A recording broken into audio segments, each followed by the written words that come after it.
Welcome to the San Diego County Credit Union Holiday Bowl on Fox. Petco Park, home to the San Diego Padres. And welcome to the first ever football game at this stadium. And we've got a good one for you.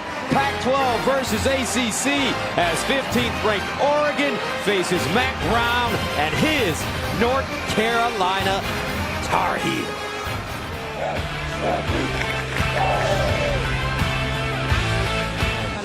You are going to love the weather here in San Diego. Kickoff time perfect. 59 degrees, no humidity. Oregon wins the toss, defers. North Carolina will receive. Andrew Boyle will kick it away. George Pettaway is the deep man. First ever meeting between Oregon and North Carolina here at the 43rd Holiday Bowl. First ever football game at Petco Park. Ducks, Tar Heels, and here we go. And it's fair caught in the end zone. Joel Klatt, he could be a special one down the road. Oh, man, listen, I think he's special right now. He's had one of the great seasons in all of college football. It's interesting because at one point, this is a 9-1 team. They struggled a little bit down the stretch, and I asked Drake, hey, as a young player, have you had time to reflect on what you think you learned during those 3 losses there at the end of the year? And he said, yeah, I did, and I needed to be more patient. I was looking for the big play too early and too often. He wants to be patient tonight, early in this game. Let's see if he learned that lesson. First down and 10 of the 25-yard line for the Tar Heels.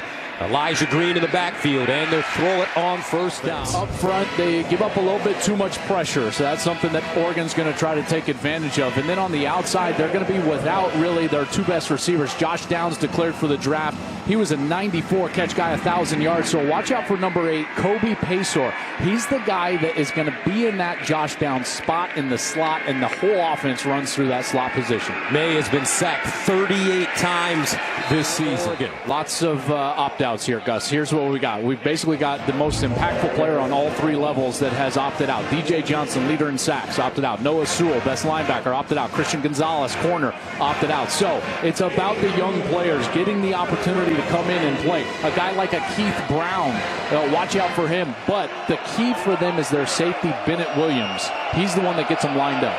3rd down and 8 at the 27. Opening series for North Carolina. Maye in trouble, and he's sacked. Big time move. Funa rushing in. 39th sack for Maye this year. That's a loss of 13. Well, what you see is just a breakdown as he's initially going to get his eyes up. He wants to go to the left side, and nobody is out there as Funa is able to come in totally untouched. A nice design for Oregon to send one more guy that North Carolina has in protection. Drake doesn't see it, and he goes down with a sack. So Ben Kiernan will punt it away in his own end zone. Josh Delgado, the deep man for Oregon. And this is a high spiraling punt. Fielded at the 45, so the Ducks will have great field position to start this. And here's a young man who you mentioned transferred from Auburn. He decided that he is not going to declare for the NFL draft. And he's going to come back for next season, and he can play. Well, I mean, you talk about the excitement around the program when he said he was going to come back.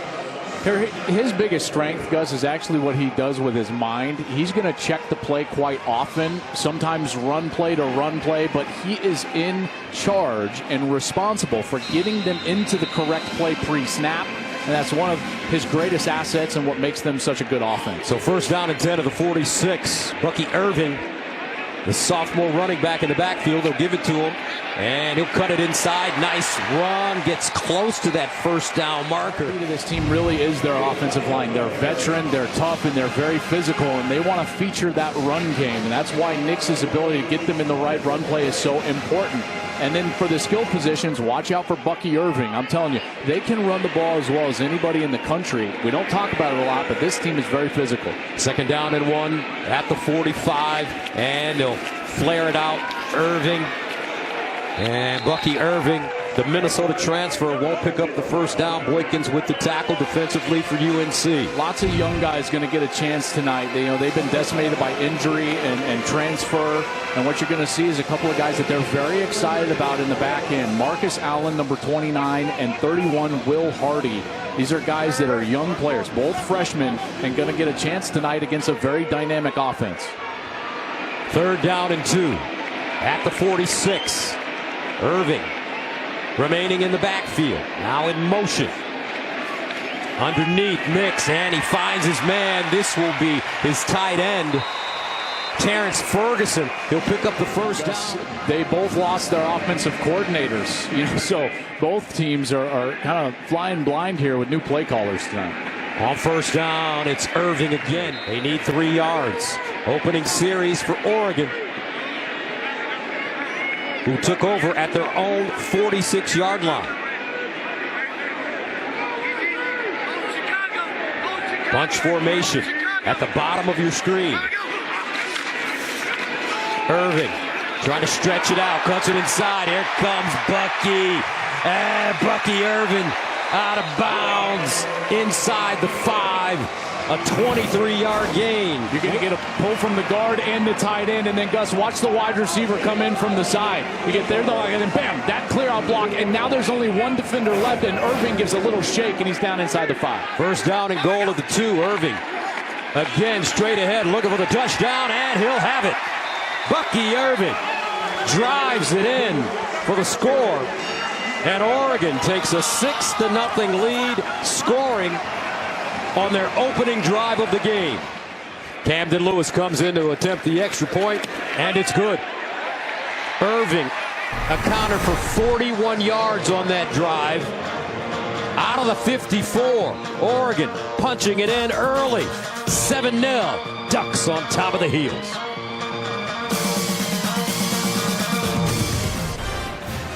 Look who's here. This kid has become a star quarterback. Justin Herbert, former Oregon Duck, now with the Los Angeles Chargers.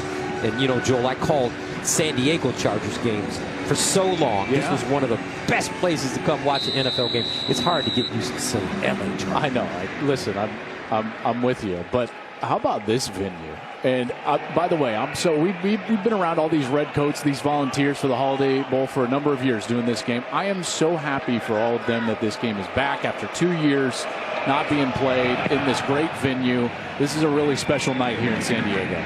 This ball caught at the goal line. George Pettaway will bring it out with running room and a lane. Pettaway breaking, stays on his feet. Oh, he goes down at the 45. He'll give North Carolina great field position. A great blocking up front. Look at the heap of people right here on the hash, right? They're all going down. Great blocking. And then you see the speed, and right there, just enough of the shoelace, and he couldn't stay on his feet, but across the 50. Boy, didn't that look like he was going to be hitting his head on the end zone? My goodness, that was almost a huge return for North Carolina, but sets them up with great field position here on their second offensive possession. Drake Maye out of the gun. Elijah Green, his tailback. Here's Green, sprinting it out, cuts it inside, a gain. North Carolina averaging 156 yards rushing per game. 2nd down and 8 at the 42. Maye under pressure, delivers over the middle. That's a 1st down for the Tar Heels. I mean, I just love, these are the little things I understand, right? It looks like a nondescript completion, but watch Maye, bam, back foot, ball out. He got pressure right in his grill, Gus, and he just back foot, he's going to get hit and delivers it right on the money. That's why I love watching this guy. 1st down at the 31. They'll run it again with Green. Green with space, stays on his feet, picks up a 1st down. Flag on the play. Let's see. John Copenhaver. Offense number 81. 10-yard penalty. Feet 1st down. John Copenhaver, sophomore from Roswell, Georgia. Watch him. Here's a near side tight end. And as he's engaging right there at the end of the line of scrimmage, as the back bounces outside, I don't think Copenhaver thought he was going outside, and so he gets caught reaching with that left hand, and a big old hold there. So that'll make it 1st down and 20 at the 41 for Carolina. Maye with time, now bounces it out of the pocket, looking, and he tucks it, runs it And he'll get down at the 35-yard line. It was Copenhaver who picked it up. Watch this as Maye is going down. See that ball starts to squirt out, and Copenhaver picked it up alertly and carried it forward about 3 or 4 more yards. Second down and 10 of the 31. Green in a pile. We pick up a yard and a half. This is the spot on the field, though. That Mac Brown, we had a great discussion with him, but part of that discussion was the fact that, he was wanting to be aggressive. And so I think that Mac is viewing this as a couple of downs to get this first down. He wants to come out here and fight and take a swing and show his team that he's in it to win it. And so this is a spot in the game and this series where I think he might go for it on 4th if they've got a short yardage. Mac Brown in his 4th year in his return to North Carolina. Maye underneath, and he has his receiver, Andre Green Jr. And a timeout call by Carolina. On Sunday, both teams got to enjoy some of the fun San Diego has to offer with a visit to SeaWorld. Players got to visit the animals and have some thrills on the roller coasters. Elijah Green in motion. Maye looking. Maye surveying, steps up, wants the first, and he'll get it. They're trying to create a mesh here, Gus. Watch, they're trying to get this route covered, and watch Maye's eyes. He's looking left, and now he realizes it's not there. Nobody's open, and now he takes off. That's the athleticism, sneaky athletic. For a big guy, he can move. He's 6'4", 220 pounds, and he's very nimble. You know what he kind of feels like to me? He's like a young, a little bit smaller Josh Allen. That's the way he kind of plays to me. Maye has rushed this season for over 700 yards. Elijah Green straight ahead, down and 6 at the 15-yard line. And Maye throwing the fade in the corner. Incomplete. Only down Josh Downs, but Antoine Green not really available. So you got guys that are getting a shot here. J.J. Jones gets the shot here in the corner of the end zone, 6'2", 210. Good ball. That's one that you've got to come down with. If you get a chance like that, you've got to make the play for your quarterback. I thought it was a very accurate throw, and he ran a good route as well. Dante Manning in coverage, the sophomore from Kansas City, brings up 3rd down and 6 at the 15. D.J. Jones in the backfield now, replacing Elijah Green. Here's Maye. Double pumps it. Underneath, caught, and a first down for North Carolina. Green back in at running back. They'll give it to him. Chops his feet and leans forward. Gains 2. Funa with the tackle as he gets close to the 20 at the 41.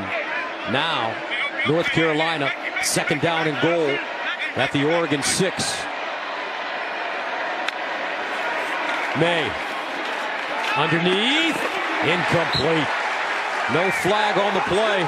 Nesbitt wanted one, but Bridges was there in cover. Bridges is getting a chance here tonight. Christian Gonzalez probably going to get selected in the 1st round. He opted out, their best corner, and now Bridges is going to have an opportunity. Gets away with a little tug with that left hand, but there's the length. He's 6'3", and you can see that long reach is able to get in there and defend against Bryson Nesbitt. Triquez Bridges, a sophomore from Lynette, Alabama. 6'3". 3rd down goal at the 6. Maye pumps in the end zone. Touchdown, North Carolina. Andre Green Jr. Watch Drake Maye pump and open up Andre Green behind him. Here's the pump, and then watch the corner. The corner all the way on the left side of your screen. He bites to the flat, and Maye immediately gets that ball up into the corner for Andre Green. And Green, a freshman, a good young player, getting a chance tonight because of depth issues, goes up and makes that catch. Green out of St. Christopher's in Richmond, Virginia. Got it up and good. We're level at 7. Drake Maye with his 36th touchdown pass of the year. Some guys that are playing on Sundays that had great days here at the Holiday Bowl. Colt McCoy for the head coach right on the opposite sideline. 07 for Texas, and We were here last time they played this game in 2019. That Iowa team with A.J. Epinesa beat USC that night. Noah Burnett ready to kick it off. Bucky Irving, the deep man. Irving brings it out of the end zone. Gets to the 15 with a crease, and he'll crash forward to the 30-yard line. And that will bring back onto the field Bo Nix and the Oregon offense. Game tied at 7. The Holiday Bowl on Fox is sponsored by Discover. Exceptionally common sense.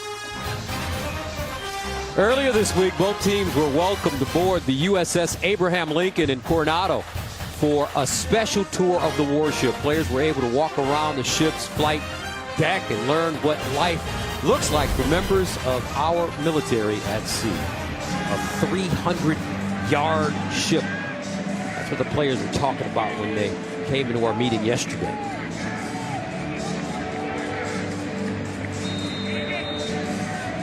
So Oregon with the football. First down and 10 at the 30-yard line. Jordan James in the backfield now for the Ducks. They'll give it to him. Running right with a big opening. Nice stutter step to pick up the first down and more as he trots out of bounds after gaining 13. I want you to be aware of this short side of the field, okay? So short side meaning like near side here. If they're going to be on the right hash, that means the right side of the field. This is where North Carolina struggles in defense, is what I would call short side of the field or boundary run game. And I think Oregon's going to try to really attack that during the course of this game. First down at the 43. And here's the toss. Whittington gets around the left side. And he's close to the first down. Looks like he may have it as Cedric Gray makes the tackle. Why are they weak on the short side of the field? Well, partly it's the structure. They like to play with 5 defensive backs on the field, but what that does is that puts an immense amount of pressure on just the 2 remaining linebackers to try to align them, particularly when they do things like this, Gus, with what I would call strength into that short side. James. And this time he's tackled by Travis Shaw. He gains 6. Oregon having no problems moving the football, and they're going fast. Yeah, they are, and that offensive line is doing a great job. Second down and 4 at the 40-yard line.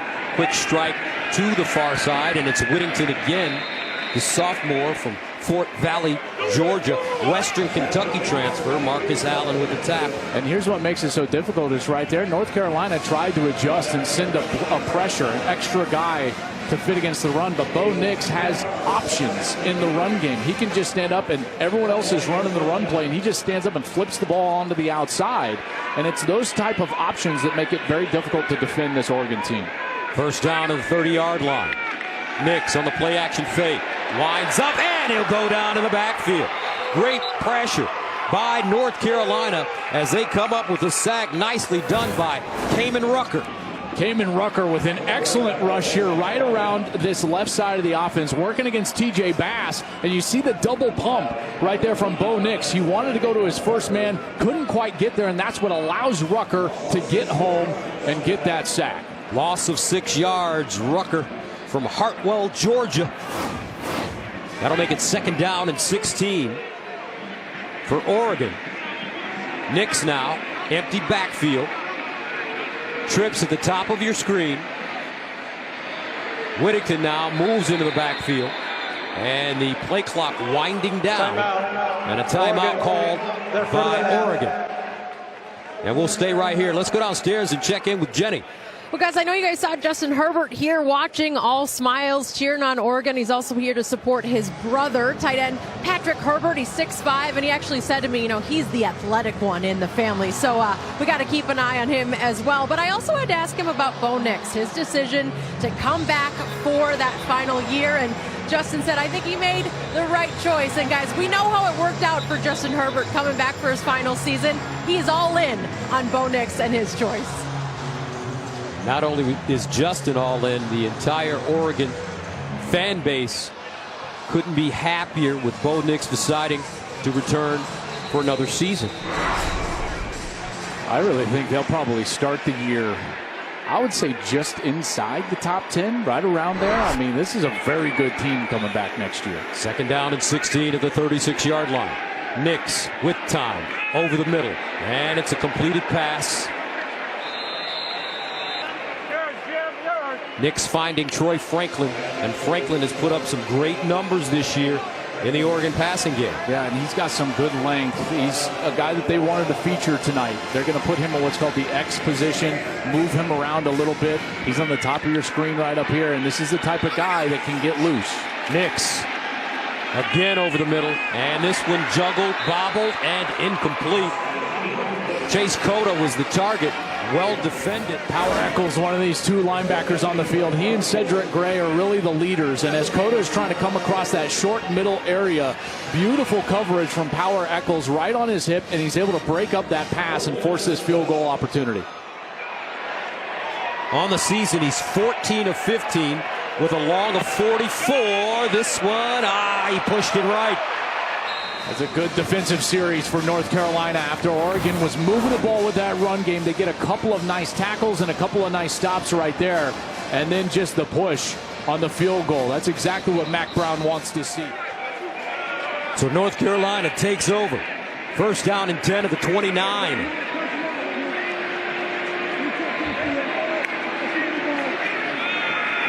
And they'll hand it off. Elijah Green. Tar Heels determined to run the football. 2nd down and long at the 30. Here's Maye. Over the middle. Caught. This time, it's Pacor. Tried to turn it up. Not a lot, but he will gain 6. Maye. Scooting. Maye turns the corner. Looking for the 1st down, and he has it. Using that big 6'4", 220-pound frame to get the 1st down, a 5-yard run on 3rd and 4. That'll take us to the end of the 1st quarter. Tight game, 7-up. Oregon, North Carolina, here in San Diego at the Holiday Bowl. Pacific Life Game Summary sponsored by Pacific Life, creating financial security for more than 150 years. Well, when I look at this game, it's really about those 3rd downs. Not a lot differentiating these teams so far, but North Carolina was able to convert on their last series offensively, stay on the field, and then they got a big sack. Both teams with a sack, but really rare for North Carolina. In fact, when you look at their defense, you know, they have not produced a lot of pressure on the quarterback. They only had 16 sacks on the year coming in, and the sack on Bo Nix on that last series was huge. So 1st down to the 41 for the Tar Heels, and they'll run it with Green. Green with a nice slice as he sticks his foot in the ground. Bassa with the tackle after a gain of 7. 2nd and 3. Maye, play fake, steps up in the pocket, wants to run, has a 1st down. And Maye out of bounds, close to the 30. On this one, watch the right side of the field. Because of the route structure, that whole right side of the defense gets kind of collapsed down, and all of the eyes go with the wide receivers, and Maye just takes off. Really smart play by him, and again, he shows us that speed. This is a guy, I'm telling you, he doesn't look fast, but he gets it done on the ground. One of the best dual threat quarterbacks that we've got in the game. Maye has run for the 1st down on 4th and 1, 3rd and 4, and now 2nd and 3. Here's Green. Nice cutback.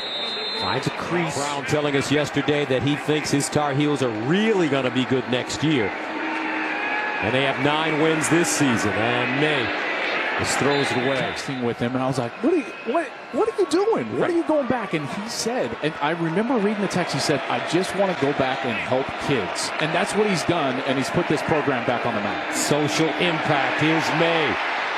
Breaks contained, and this one thrown low and incomplete.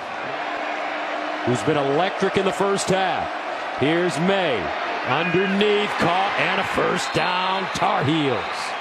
Nicely executed. J.J. Jones finding a soft spot, gain of 11. What I love here is that Maye understands that he's going to get a couple of guys dropping out. He knows to just drift ever so slightly to the right side of the pocket. Did you see that? That's some nuanced stuff right there. He knows he's got a free rusher coming out of his left, and he's got to give his wide receiver, J.J. Jones, just a beat to get away from that dropping linebacker.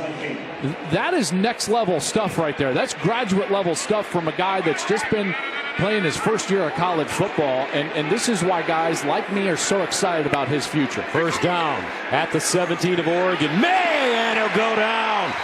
Bossa shooting the gap. And Jeffrey Bossa sacks Maye.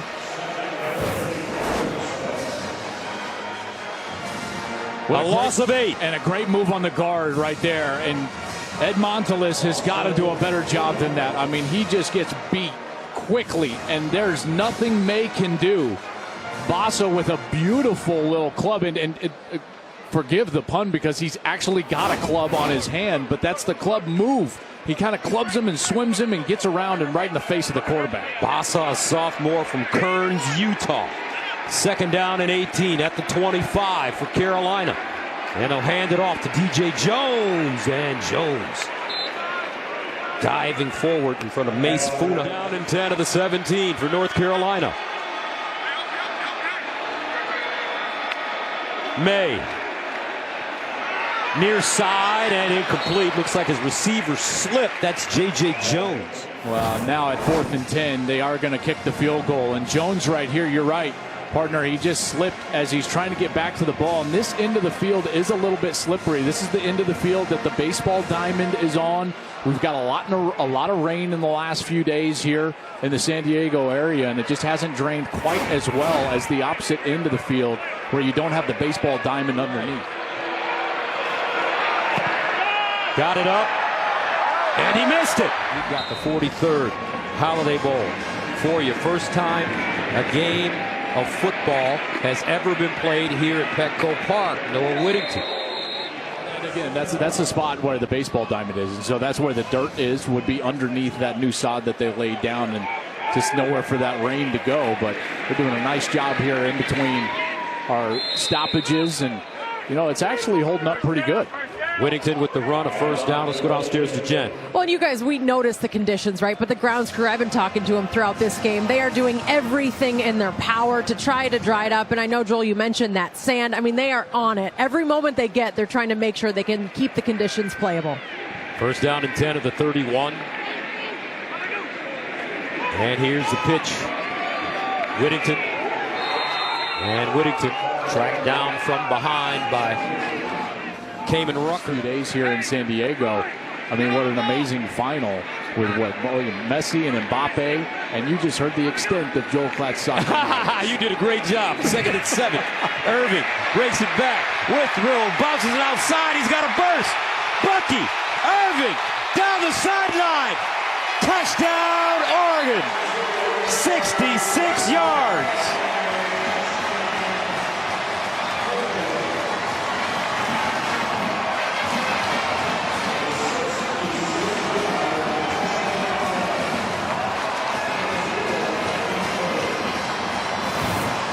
You're going to see an unbelievable block here from the tight end. Watch the tight end is coming around. This is Cam McCormick. Cam McCormick right there gets one Tar Heel, and it turns into 2 Tar Heels. Bam! And now Bucky Irving is gone. Good cutback, getting back to the right side, and he turns on the Jets.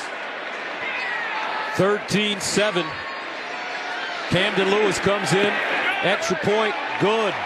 14-7 Oregon. Bucky Irving, the Minnesota transfer from Chicago, Illinois, making a name for himself out west. And his Ducks take a 7-point lead over North Carolina. So Oregon will send it away. Petaway, who had a great return the last time he touched it, allows this one to go into the end zone for touchdown. Look at this start to the game for Bucky Irving. Great moves in space. When there's a free defender, he's making a miss. He's finishing very tough behind his pads. There was the touchdown. And then that cutback right there after the great block from Cam McCormick, and he takes it the distance. 5 for 107, now 1,000 yards on the season. And Buck Irving he's doing it, folks. This is a guy from Chicago, just a sophomore. I think he's got a really bright future ahead of him. Now with 1,016 yards, first career 1,000 rush yard season. 6.9 per, too. I mean, like, this is a dominant run game and a clear strength for them tonight. First down, here's Petaway.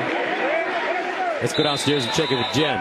Gus, I know you love the story behind the name. So he is actually Marquise, but he's been Bucky since he was 2 years old. And you mentioned he was at Minnesota. Well, the team had a problem calling him Bucky. That is because of their rival, University of Wisconsin, their mascot, Bucky the Badger. They were calling him Bucko. He didn't love that nickname. That's not the reason he left, though. He said he wanted a place he could compete. He said Oregon was home, and what a fit it has been for Bucky. All right, thank you very much, Jenny. I knew another Marquise that had a great nickname years ago. 2nd and 6 at the 29. Hollywood. That's my man right there. I'll never forget it. I will never forget it, folks. It was a early November afternoon in Manhattan, Kansas. OU playing Kansas State, and Marquise became Hollywood on I think it was like a 3rd and 7 going right to left, and that came out, and I was like, oh, that one's gonna stick. That's right. Marquise Irving is the young man we're watching today. 1st down and 10 at the 36 for Carolina now. Down 14-7. And the Tar Heels run it with Green, looking for space. Yeah, this is a defense that, listen, they know that they need to get better. Tosh Lapoy, their defensive coordinator, and Dan Lanning, for that matter, who's the head coach who really made his name as the coordinator for Georgia. They know that they need to improve defensively. They're without 3 of their better players tonight who've opted out, getting ready for the National Football League, and they know that some of these young players have just got to get better right away. 2nd down and 8 at the 38. Maye. All day to throw that one, and he puts it on the money. This guy just understands where to put the football.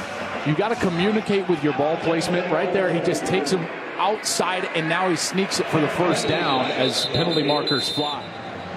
Illegal substitution. Defense, more than 11 on the field at the snap. 5-yard penalty from the previous spot. Results in a 1st down. See Oregon trying to jog off right here and just did not get to the sideline before Drake Maye was able to snap that ball and was going to sneak forward anyway.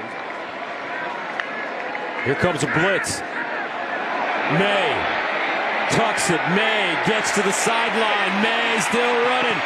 Drake Maye using his legs. He's going to pump this over. He wants Elijah Green right there, but he just sees it and he knows, like, hey, I've got space right down the middle of the field. He gets released from his offensive lineman, almost like a little bit of a quarterback draw right there. Gets over to the left, and that's a really good run. 7 carries, 41 yards for Maye in the 1st half from the quarterback position. And he'll loft it in the corner, and incomplete. Boy, Bennett Williams was all over him. Maybe gets away with a little contact, but turns back and plays that ball, extends, and Pacor could just not get any space. Tried to go up with that right hand. Really accurate throw, but good defense from Bennett Williams there in the end zone. Bennett Williams, the National Player of the Week after his performance against Utah. 2nd down and 10 at the 26. Maye underneath, caught, and another 1st down for North Carolina.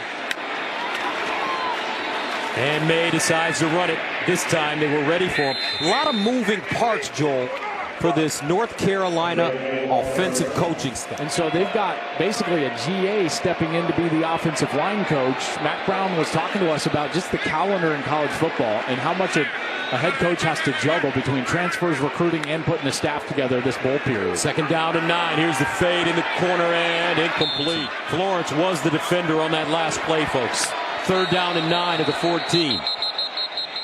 Before the ball was snapped, timeout. North Carolina, their 2nd of the half.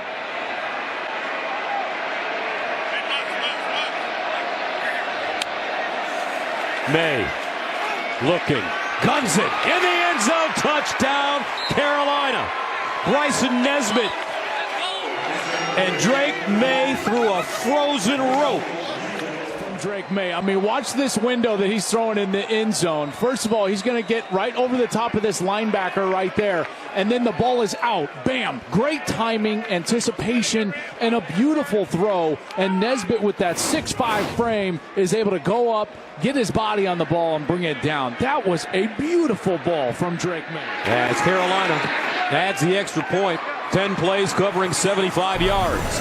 They score in 4 minutes and 39 seconds. And we've got a good one brewing here in San Diego, folks. The San Diego County Credit Union Holiday Bowl on Fox is sponsored by Allstate, reminding you that football season is mayhem. And by Dr. Pepper, the one fans deserve. Bryson Nesbitt with his 4th touchdown catch of the season. His 5th straight game with 2 or more catches. Burnett sends it away. Bucky Irving is the deep man. He's got 2 touchdowns, taking knee in the end zone.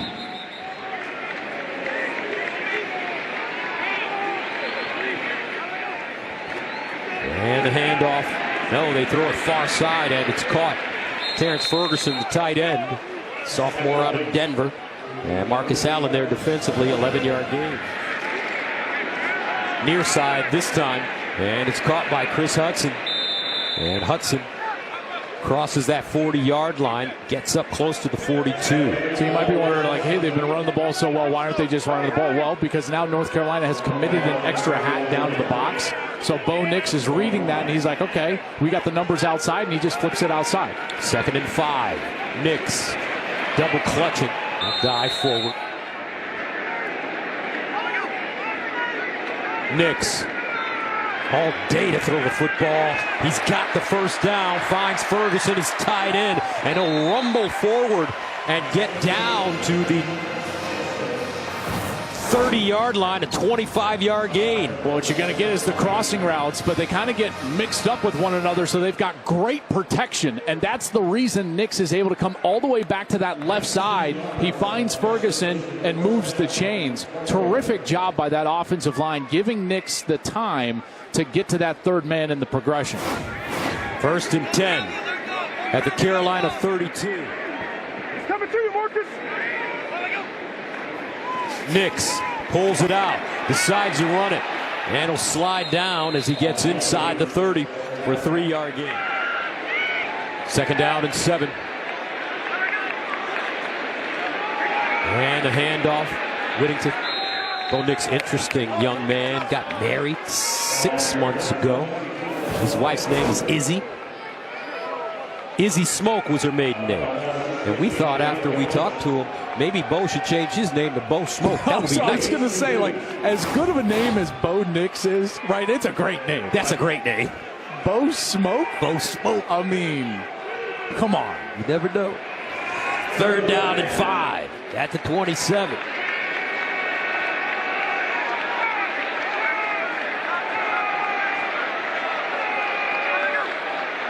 Here's Nix. Flat-footed. Nix underneath, checked it down, picked up the 1st. Troy Franklin with the catch, and Franklin's had a wonderful season. Came into this game with 56 catches for 867 yards and 8 touchdowns. And Nix has all the time in the world to find him, right? I mean, how do you get that much time? A great offensive line, and that's allowing Troy Franklin to work, find the space, get open, and then Nix is able to find him. East Palo Alto, California, Troy Franklin. 1st down and 10 of the 21. Here's the pitch. Whittington trying to square his shoulders, and he'll get out of bounds. Ducks team, 62 points scored in the last 2 minutes of the first half this season. That is really good. And we haven't seen any Bucky Irving on this drive. Remember, he's over 100 yards rushing on 5 carries, a couple touchdowns. 2nd and 5 of the 16. Nix delivers, and it's intercepted. Down the sideline. Power Eccles. Looks like he just picked it up before it hit the turf. And if it stands, it's the 1st turnover of the game. This ball was batted around. Here's Cedric Gray, 33. So he's the one defending. Ferguson kind of hits it, and then watch that up off the leg. Oh, the toe. He kicked it. Oh, my goodness. Wow. Jenny, that's what she saw in Qatar. What do they call that, a touch, Jenny? Oh, yeah, you guys got it. You guys are all over the soccer terms now. Well done. He one-timed it. That was a play. Unbelievable. Holy cow. Gus, that's the best interception I've seen all year. Oh, my gosh. Power Eccles gave a little toe punch, and it comes up right to him. And North Carolina now set up on the plus side of the 50, inside of 35 seconds to go in the second quarter. I don't think I've ever seen anything like that before. Mase would be proud. Oh, yes, he would. The ruling on the previous play was an interception. The play's under further review. And even when the officials see this one. Now, the only thing I'll say is, if he, like, we're joking around about like he kicked it to himself. An intentional kick is illegal, but this does not look intentional, right? He's going. His toe is just coming up. I don't think that that's overtly intentional in my book. You know, at least there's nothing that you can say. Like, watch, see, it just kind of comes off his foot, and then it's there for him to intercept. I certainly hope that they would keep this as an interception.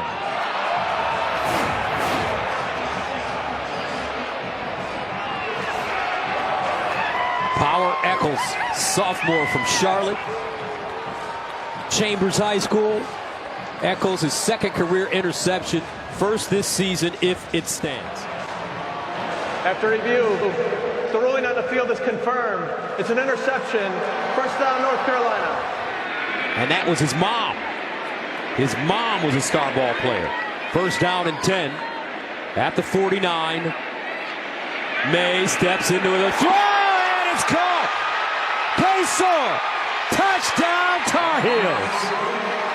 49 yards.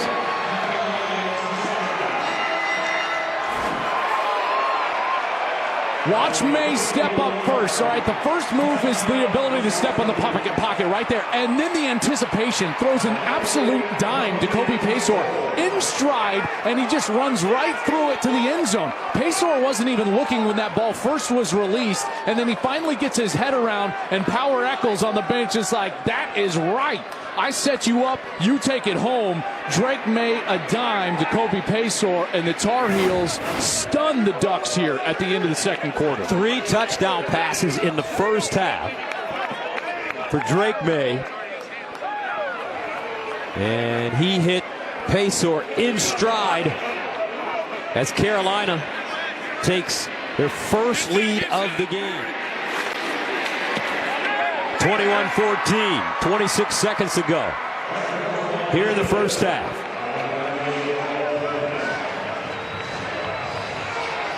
I mean, he's made, Gus, already 4 or 5 of some of the best throws I've seen all year long. I mean, he's made, Gus, already 4 or 5 of some of the best throws I've seen all year long. I mean, anticipation, the ability to manipulate the pocket. And how about this turn of events right here? You've got Gray with coverage. It comes off his calf, and boop, a little touch. Power Eccles takes it down the sideline, and then they come out here, and Drake Maye rips an absolute lethal strike to Kobe Pacer, and they score one play. I tell you what, that was some sensational stuff right there. I get excited when I see great quarterback play. And this guy's doing all of it, Gus, right? The little manipulation and athleticism in the pocket, the anticipation and accuracy down the field, the power to drive it down the field into the secondary and really the third level. I tell you, and he's running the ball. Like, what are we doing? This guy's one of the best players I've seen all year.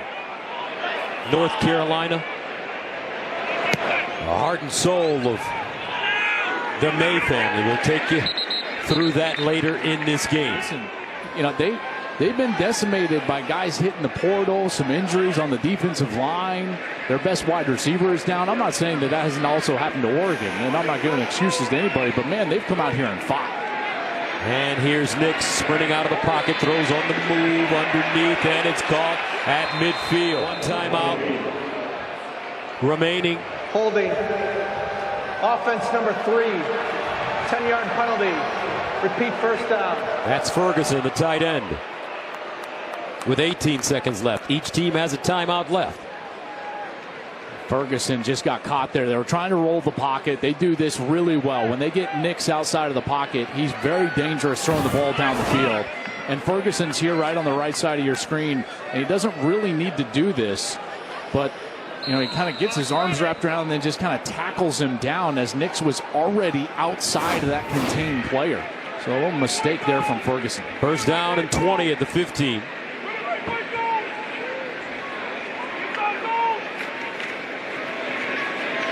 Irving gets outside and spins.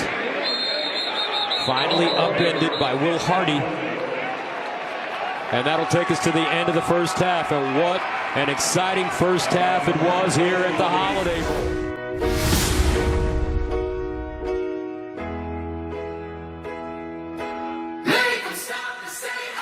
I'm gonna be a big deal, be a big shot.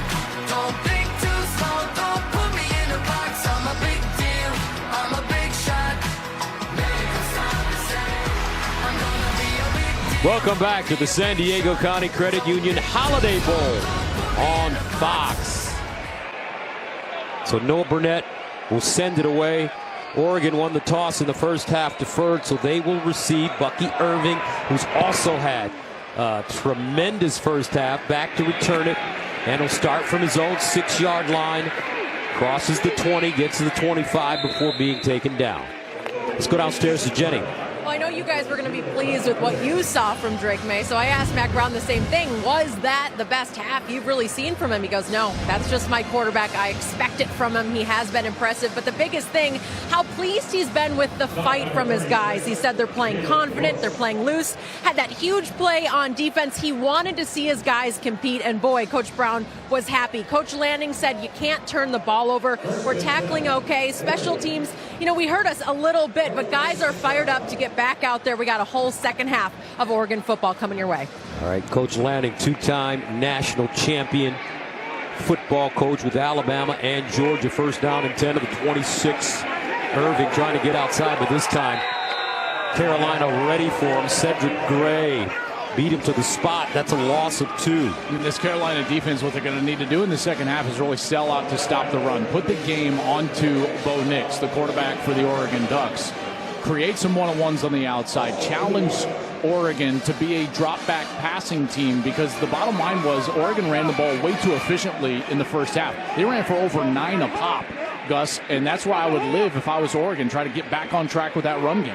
Second down and 12 at the 24. Nix over the middle, and nothing.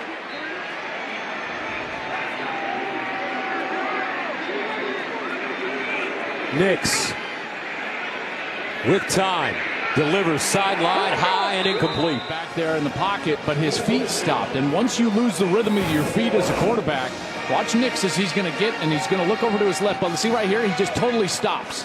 Well, now he's flat-footed, and when you try to throw the ball, you jump at it, and it sails on you. Okay, he's got to step through his drop and keep his feet moving just a little bit, and that rhythm will create accuracy. First punt of the game tonight for Oregon. Adam Barry sends it away. George Pettaway had to take a bounce and will be down near the 30-yard line. See, I think it establishes a little bit of rhythm, and when you keep the timing of the offense in your feet, it can help you get through your progression. Think of it this way. You get back to the back end of your drop back, and then one hitch up, and it's all controlled. You're not just chopping. It's all controlled. You hitch up once, now you're to the second man in the progression. Hitch up a second time, you're to the third man in the progression. And that timing, Gus, helps the offense, and it helps you as a quarterback. First down to the 30-yard line for North Carolina. Green corralled and taken down as he crosses the line of scrimmage by Keith Brown. Second and 9 at the 31. Maye drops it off, incomplete. North Carolina losing that game to Clemson 39-10. Third down and 9 at the 31. Maye, here comes a blitz. They pick it up, deflected and knocked down as the ball crossed the line of scrimmage. Brandon Dorless got a big hand on it, and that'll force Carolina to punt. What I love here is that you're going to get a blitz from the left, but then watch Dorless. Gus, he just kind of creeps over, and he's not rushing, and he reads the eyes of the quarterback. Then he jumps up, and he's able to bat it down. So they confused Maye into thinking that he had to throw the ball hot right away because of the blitz, and there was Dorless just creeping down to the left side, and he's able to get the hand on the ball and bat it away. Chris Hutson back deep. End over end. Hutson fields it on the run, tries a turn and loses an edge. And it'll be downed at the 27, a 37-yard punt on the play. Coming up, Bo Nix in the The season, Gus, he was hurting some ankle injuries throughout the years, and again this year really slowed him down as far as the way that he runs the football. And it's, I think, progressed here tonight. Nix came into this game rushing for over 500 yards. This time it's Bucky Irving. He continues to add to his numbers, gains 11 there. He's just different, right? When Bucky Irving touches the ball, you can tell there's a different type of burst and short area quickness.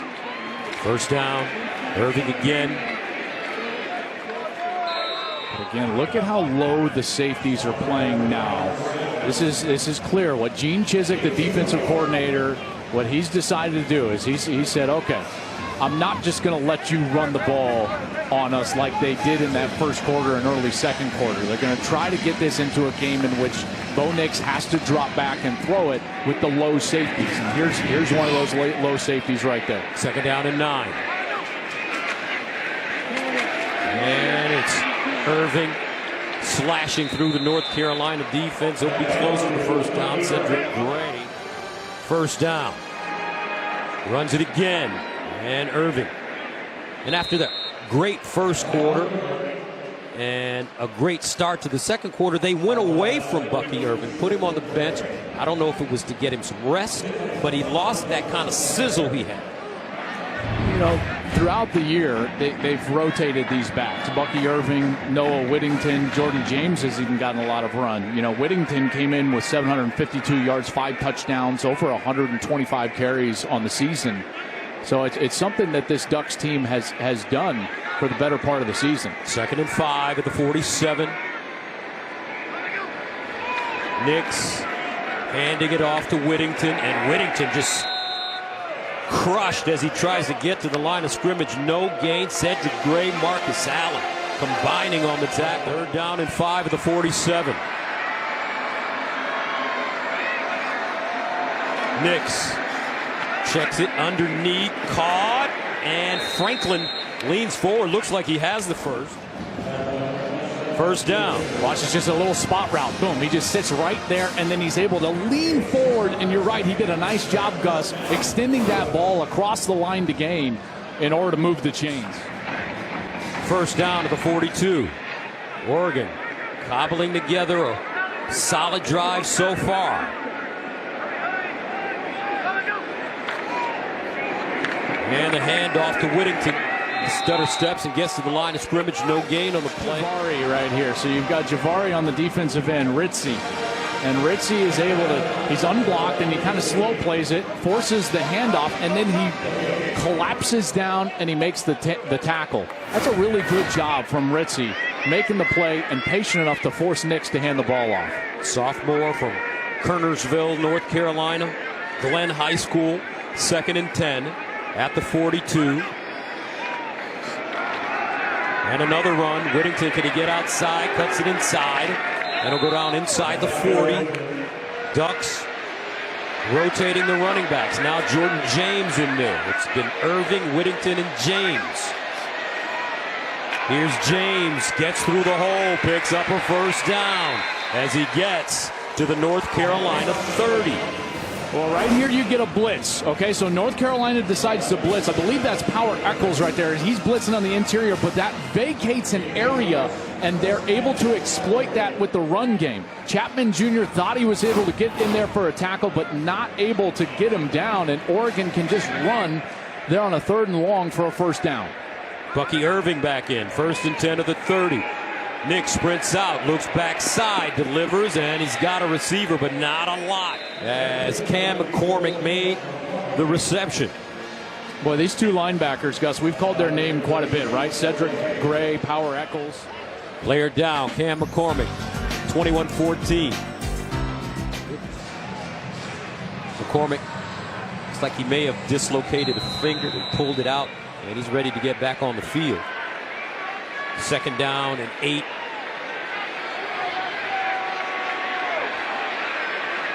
Oregon down by 7. Bo Nix looking, Near side, Whittington bottled up, driven backwards, no gain. He may have even lost a yard on the play. This time it's Power Eccles, third down. And 8 yards to go. Nix steps up, wants to run, and goes down as he crosses the line of scrimmage, and that'll bring up 4th down and 7. I would expect them from this field position. They're not all that confident in their long kicking game. Obviously, Dan Lanning, I mean, he'll go for it on any field position. We've seen that. Obviously, against Washington, inside of 2 minutes, went for it in his own territory, kind of bit them. Ended up losing the game when they weren't successful, but they'll stay on the field here. 13th play of the drive that started at the Oregon 28. 4th down and 7. Bo Nix. And incomplete. And Oregon turns it over on down. Oklahoma. There's a kid that used to go to Oklahoma that's playing some lights out football in college football right now. 1st down and 10 at the 27. This ball goes to the sideline, caught by Copenhagen. Nice game. How about Spencer Rattler? In the last 2 games for South Carolina, he beat Tennessee, threw for 438 on 30 of 37, 6 touchdowns, no picks. Then the next week against Clemson, 25 of 39, 360, 2 touchdowns, 2 interceptions. He'll take on Notre Dame in the Gator Bowl. This kid is really playing some good football at South Carolina. So happy to see that he was able to turn things around when he left Oklahoma. Tar Heels need 2 yards. Here's Green looking for the 1st down, and he has it. As he submarines forward. Slow down the rush so that Drake Maye can get it loose. 1st down at the 39. Maye bounces out of the pocket, throws across his body. Nice catch. I was going to say, is this the best 5-yard gain of the season so far? Look at that. Wow. Oh, my goodness. And then he's able to corral it and gets upended all the way head over heels for the 5-yard gain. He palmed it, brought it in, and picked up positive yard. It's 2nd and 5 now. Thumbs up from his quarterback.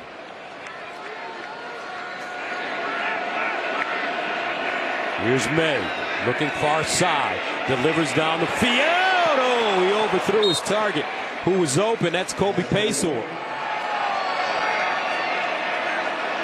3rd and 5.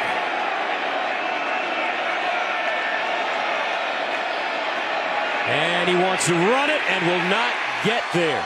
This will be a loss on the play. Well done. Funa brings him down. Well, you're going to get the all-out blitz from Oregon right here, but what they do is that there are some of the guys that are engaging and then reading what the quarterback is doing.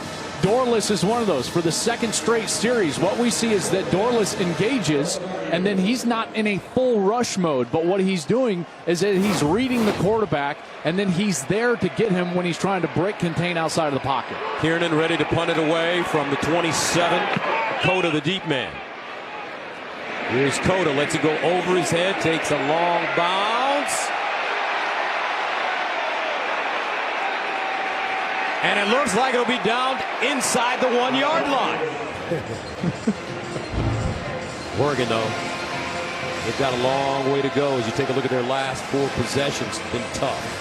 Yeah, they have. And that last one, I mean, 13 plays, nearly 7 minutes off the clock. And they don't get anything out of it, getting stopped on 4th down. So a 1st down inside the 1. Whittington, the deep back, will try to give him some room, and he does. 2nd and 7. Nix rolls out, delivers, and a nice pass as he finds his tight end, Patrick Herbert, Justin's little brother. A gain of 7. Now another one of these 3rd downs, but this one much more manageable. You can sit in there with your tight ends on the field, and you've got to feel like with those 5 guys up front, those veteran offensive linemen, this Oregon team's got to feel like they can just hand the football off here and get a yard against North Carolina. 3rd down and 1. Whittington remains in the backfield. And they'll give it to him, and he's ambushed in the backfield. No gain. Cedric Gray came out of nowhere. And Oregon will have to punt. Here's Cedric Gray. He does a great job of getting inside the block of his tight end, this tight end right here. He just wiggles right down to the inside, and that's Patrick Herbert, who never steps down with the left foot, and he doesn't get engaged on the inside. And there's Cedric Gray. Came into this game with 137 tackles on the season. The leader, the communicator of that defense, and he makes a big play. Second in the nation in tackles. So North Carolina ready to get the football back. A flag on the play. Let's see. Illegal substitution. Defense, number 42, changed his number and did not report. 5-yard penalty from the previous spot. Results in a first down.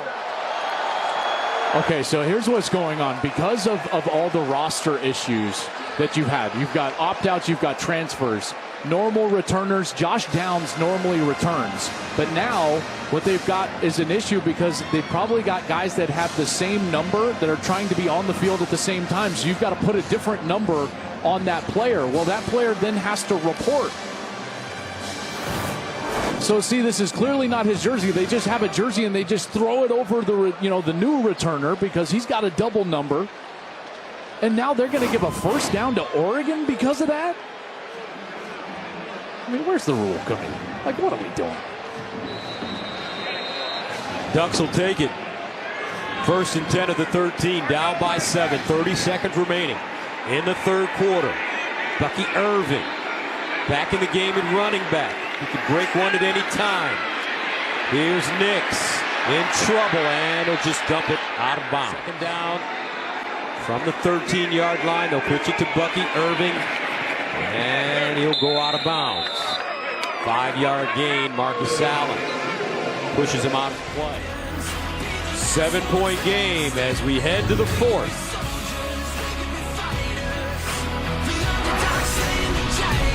Fox, how about that third quarter, partner? A scoreless third quarter after all those fireworks in the first half. I mean, especially what we saw in less than the last minute of the first half, right? You had that interception and then the score from North Carolina. And these defenses both played really well in that third quarter. You got to give this North Carolina defense a lot of credit because what was clearly a strength for Oregon, that run game early in the game and really the entire first half, North Carolina came out and did such a better job stopping the run there in the third quarter. Third down and 5. Here's Nix looking for that first down. Bouncing around back there. Slings it and incomplete.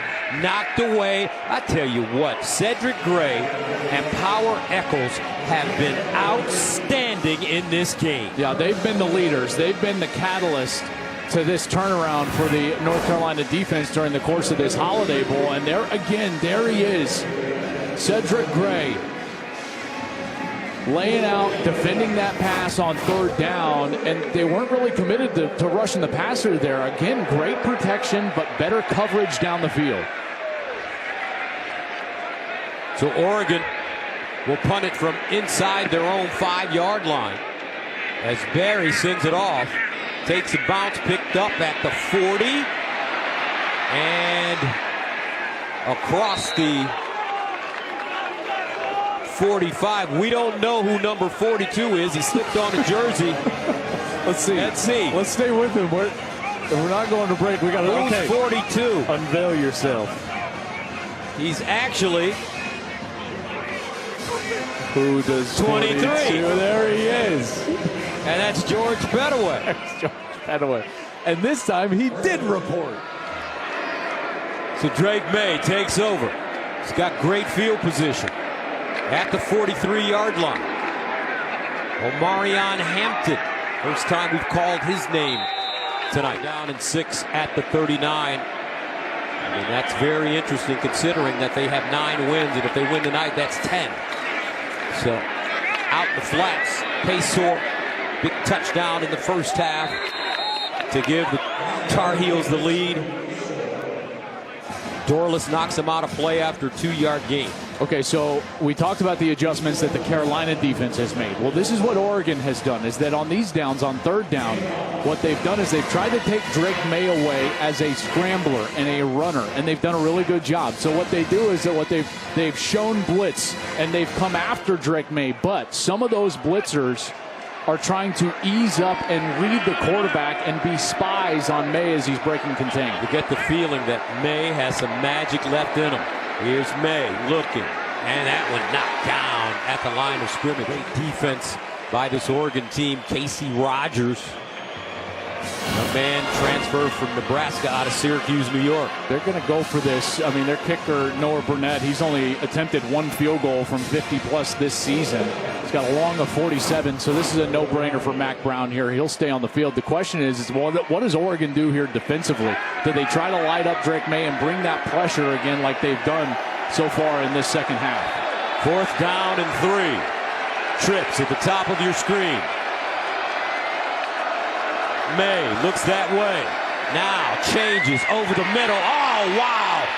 What a great read. Nesbitt all the way down to the Oregon 20. Did you see how he looked off the defenders and went the other way? Yes, he did. And this is what you do with your quarterback right there. He looks over to the right side. There's his eyes. And now he comes back because he gets protection and he gets to the second man in the progression, and he does a great job with Nesbitt and little dip down sidearm. That's that athleticism, right?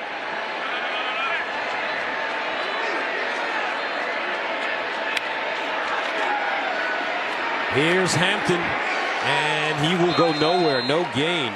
Bridges, love that name, Triquez. And he comes out of nowhere. Watch the corner blitz right here from the right side. Here he comes. There's Triquez, and boom, Hampton's got no chance. He comes flying in from that right side and makes the tackle. He's a good-looking player now. 6'3", Gus, great length on the outside. Getting a chance to play tonight because Christian Gonzalez opted out, going to the National Football League. 2nd down and 10 to the 20. DJ Jones in at running back now for North Carolina. Here's Maye, play fake, skipping, rolling. Oh, he just threw it like a Dr. Pepper pass. Yes, he did. I was thinking a little bit more like Patrick Mahomes, but you, sir, are exactly right. The one fans deserve. Here he comes on the opposite side. Watch this. Now he's got it tucked away, and then as the defense commits to him, he just shovels it forward. I tell you, man, this guy, he is a player. I've seen 2 guys this year live that just blow me away at this position. Drake Maye and Caleb Williams. 1st down and goal at the 10. And they'll run it.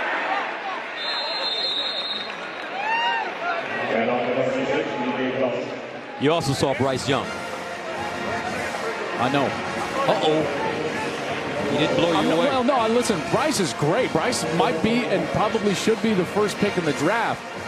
These cats, though, like Caleb and Drake are kind of, they're a little bit different. You know, next year's class is a little different. And again, that's not a knock. Everyone's going to be like, oh, he's knocking this person. I'm not knocking anybody. These 2 guys, what they do outside the pocket, the way they're dynamic, they are different breed. 2nd down and goal at the 9. Maye under pressure. Maye and wisely just throws it out of bounds. Look at these guys that we've got coming back next year for potential Heisman candidates, right? Williams and Maye, I think, are going to be at the top of the list. Marvin Harrison Jr., you know how I feel about him. Bo Nix, Cade Klubnik, J.J. McCarthy, what he's done. And how about Michael Penix? I mean, we almost forget about what Michael Penix was able to do. He led the country throwing the football this year. Washington, they were a great team. Everybody knows what Washington is now. Indiana transfer. 3rd down and goal. Here's Maye and a timeout. Before the ball was snapped, timeout, North Carolina, their first of the half. We'll take a break. Drake Maye and the Tar Heels threatening. The San Diego County Credit Union Holiday Bowl on Fox is sponsored by San Diego County Credit Union. It's not big bank banking, it's better. And by Cerveza Dos Equis. Get a dose. Please drink responsibly.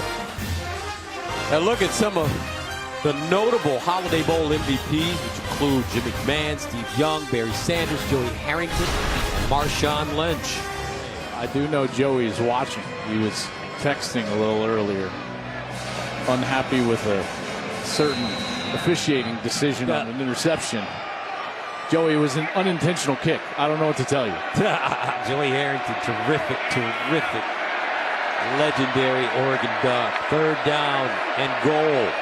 Maye decides to run it. Maye, can he get there? No. As he slung down, lost the ball, loose. And the officials are going to say he was down. Casey Rogers grabbed him by the neck. I mean, he's tackled awkwardly as Rogers brings him down here. Not a horse collar, good no call there, but yes, see that elbow, he's got control when that elbow hits, and that's what causes him to lose control there. This one will be from 19 yards away. Should be an automatic for Noah Burnett. The ruling on the previous play was the runner was down. The play's under further review. How about Dan Lanning? Yep. In his first season, the former Georgia defensive coordinator and 2-time national champion. Replaced Mario Cristobal, who left to become the head coach at Miami. And the ball is going to be retained by North Carolina. Yep. You know, I thought it was interesting when we were talking to Dan. And I asked him, because actually, you know, we haven't covered, obviously, North Carolina, but we didn't do any Oregon games either. And so it was our first chance, you and I, to get a chance to chat with Dan. First of all, I really enjoyed it. I love his energy. I love the direction of this program. Signing day was incredible for Oregon.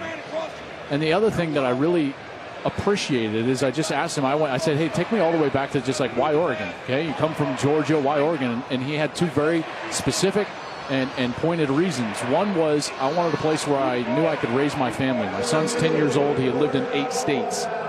And so he wanted a place that he could raise his family. And then the other one was, and I wanted to win and win big. And this is that spot.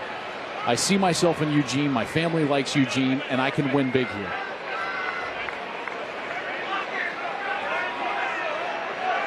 And I thought it was interesting talking to Mac Brown yesterday, because at the press conference, the old head coach and the young head coach had a chance to sit down. And Mac Brown gave him some words of wisdom. Burnett from 19. And it's good. 24-14. We'll tell you about that conversation as this game continues. 24-14. How do the Ducks respond? Bucky Irving back deep. Irving from the 1. And Irving still moving. It'll get out of bounds close to the 40. Creating financial security for more than 150 years. It was really all Bucky Irving early for Oregon. Had a heck of a first half, but then Drake Maye got going. This was that long run I was alluding to. 66 yards for the touchdown. Nesbitt had a touchdown catch, and then this incredible interception.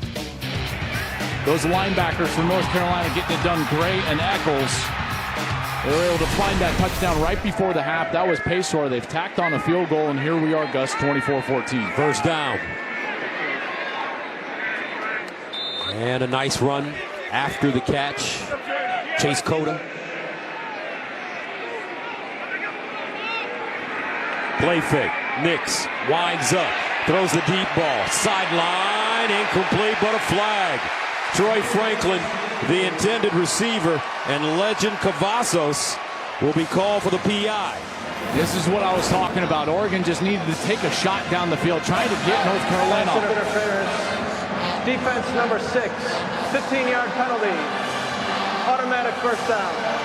And Legend Cavazos just never turns around. Again, if he goes back and plays the ball, you can get away with a little contact, but not like that. You can't just Superman your chest right into his face mask before the ball arrives. Always going to be a flag. Good call by Oregon there. And benefited by a bit of an underthrow right there from Nix. Ducks with the football at the North Carolina 40. First down. And Nix to throw it again. Winds up. Finds his man. And it's Chase Cota. Cota down at the 10.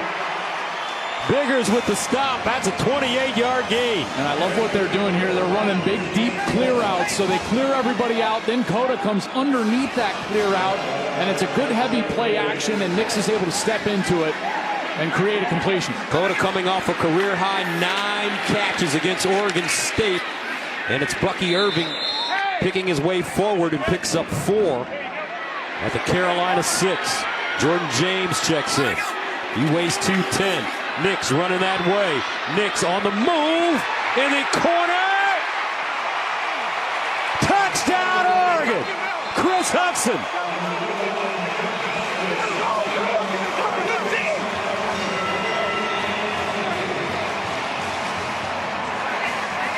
I tell you, the concentration from Hutson to get this catch, keep a foot down. There is a flag on the far side. Ineligible downfield on the forward pass.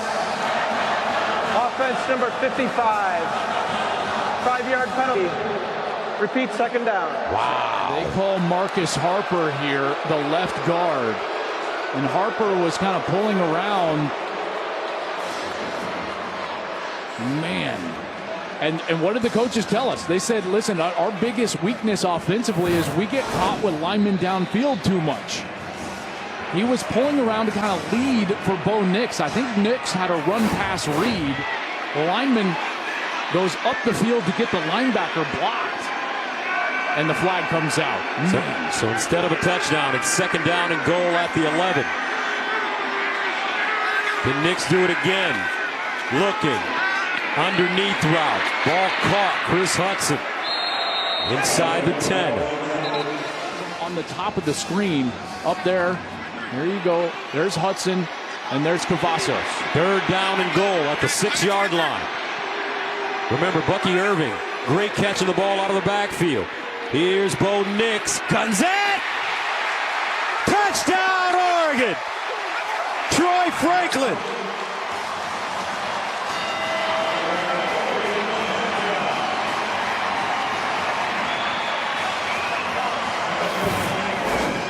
Watch this defender for North Carolina. I think that's Gray. I'm not totally sure with that number, though. That could be Power Eccles, because as the receiver comes in, Franklin, the defender slips, and then Nick sees him, and look at that. Just a narrow window to fit that ball. Franklin's got to reach all the way back behind, and he's able to adjust and get the touchdown. The second one after that penalty removed the force on this series. That was a spectacular catch by Troy Franklin.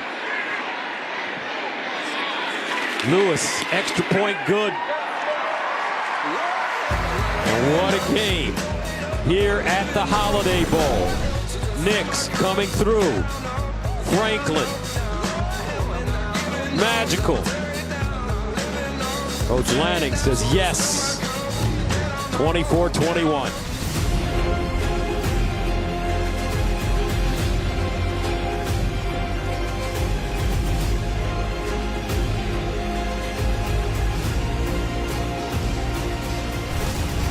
We're all set for a dramatic finish here at the Holiday Bowl. 24-21. North Carolina with the lead. 8 games decided by 1 score this season. For the Tar Heels, 6-2 in 1-score games. Under 7 minutes to play here in the 4th. George Petaway, the deep man. Andrew Boyle ready to send it away.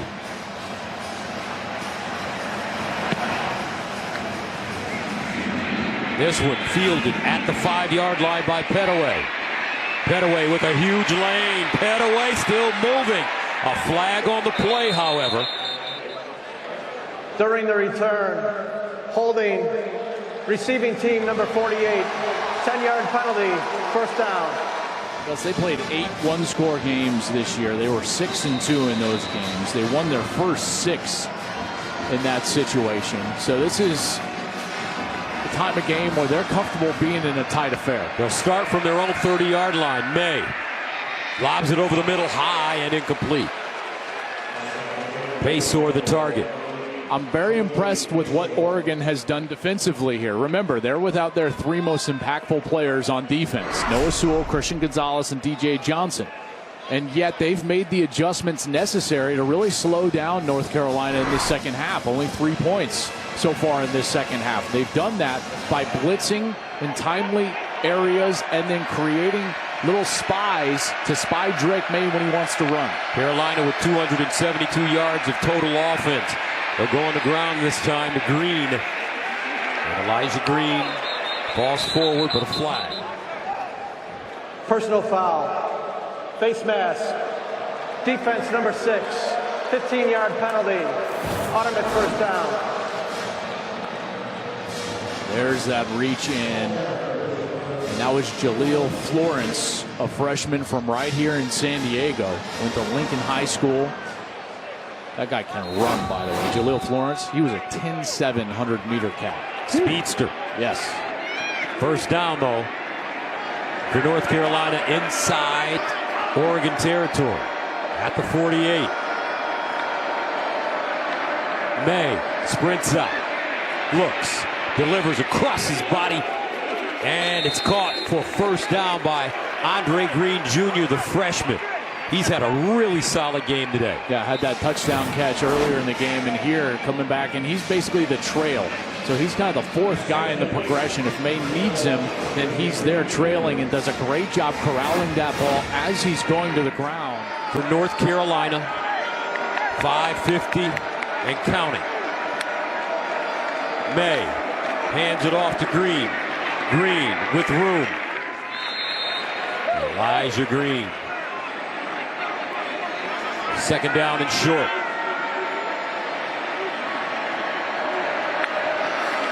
Maye gives it up again to Green. Looking for the first down. He won't get it. And you mentioned an air raid system. Mike Leach, the Mississippi State coach, one of the inventors of the air raid, passing away suddenly and recently.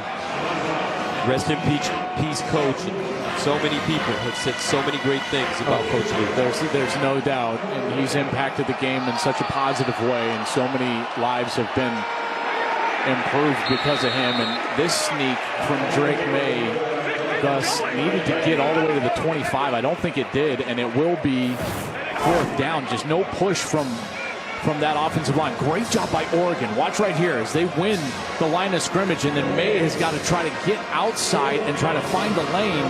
But there you see Casey Rogers grabbing that left ankle before he can get moving, and now it's a fourth down for North Carolina. Needs this first down. They're going to push him forward.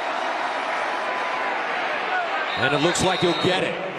Every sneak, now that the rule is different, now that you can push your quarterback like that, every single sneak should be accompanied by someone directly behind the quarterback. That was Kamari Morales. He's pushing Drake Maye. Listen, J.J. Watt, who, by the way, is going to retire, and boy, what a great career you had. He even tweeted out, it's like, you can't stop a sneak. Like, the defense is just hard to do. They did it on the previous snap. They didn't have the push from behind. That time, Morales comes in on the motion. Just really difficult to stop. First down for North Carolina at the Oregon 24. Elijah Green, and will be tackled for a loss. Terrific pursuit led by Mase Funa.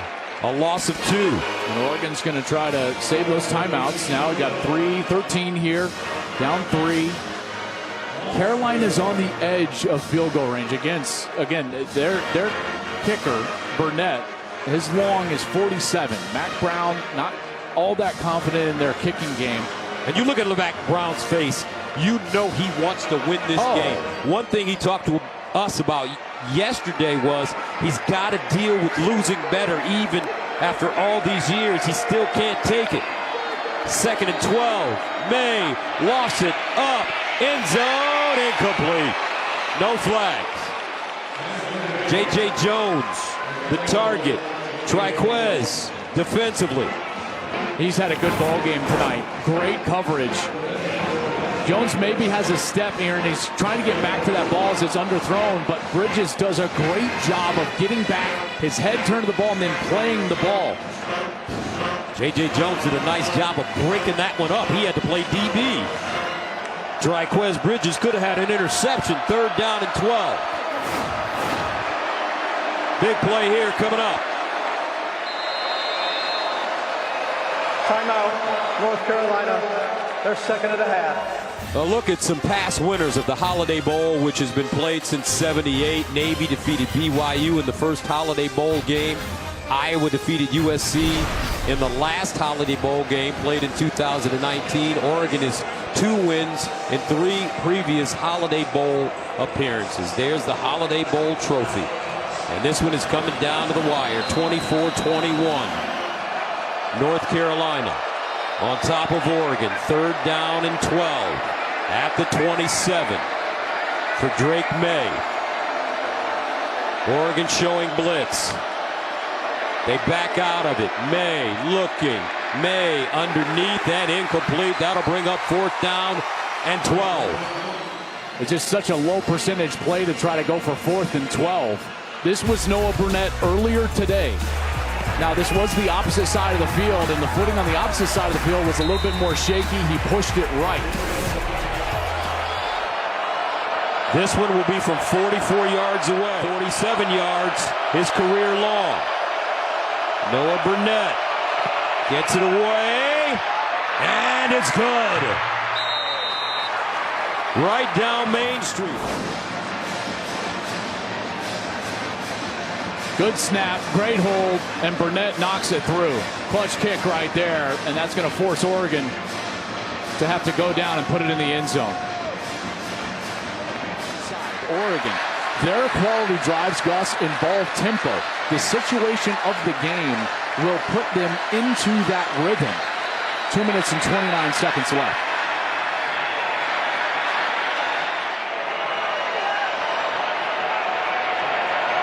Burnett sends it off. Irving back deep. Irving from his own goal line. Irving gets to the 20 before being ridden down at the 20. Brown, 71 years old, college football Hall of Famer, national champion with Texas in 2005. Whittington. And Noah Whittington stopped by Don Chapman after a 5-yard jaunt. You know, Oregon's in a good position here because of those 2 passes that Carolina threw. They've got all 3 of their timeouts, and they still have over 2 minutes to go. So they don't have to panic, but they can run that quick tempo. Nix, sideline, caught.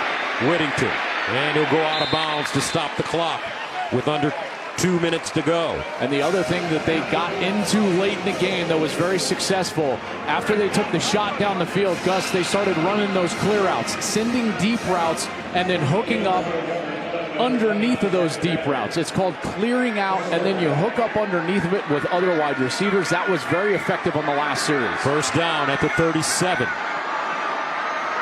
Nix. Near side this time. Another 1st down. Ferguson, the tight end. He keeps moving on his feet. Look at the big fella.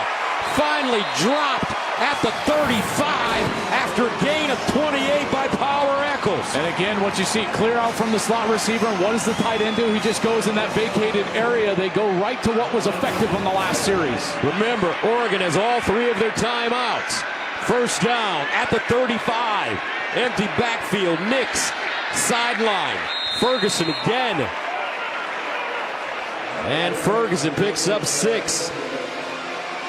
They're caught right here because the tempo is what is making their rhythm so successful, right? That's what has made them successful, and yet you don't want to score too quickly. 2nd down and 4. 1:11 to go. Nix winds up. Incomplete and a flag. Troy Franklin draws another pass interference penalty, this time against DeAndre Boykins. And the difference is these Carolina defenders. Pass interference. Defense number 16. 15-yard penalty. Automatic 1st down. They're not getting their heads turned around to play the ball. Therefore, that contact is just impeding the wide receiver's ability to get ball back and make the catch. And Troy Franklin, ball is just thrown underneath a little bit. Franklin's trying to make the adjustment, and Boykins never comes back to play the ball. 5th play of the drive that started at the Oregon 21. 1st down at the 14. Nix Running. Bo Nix. Stopped by Eccles, will gain 6. 54 seconds and counting to go. They should take their time a little bit. Force Carolina to take their last time out. Draw some of this out. 2nd and 4 at the 8. Empty backfield for Bo Nix.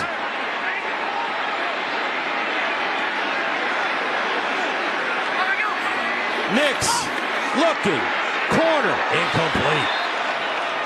Troy Franklin the target. That brings up 3rd down and 4 at the 8-yard line. They've got plenty of time, Gus, because of the 3 timeouts. So that's why they can take their time if they need to.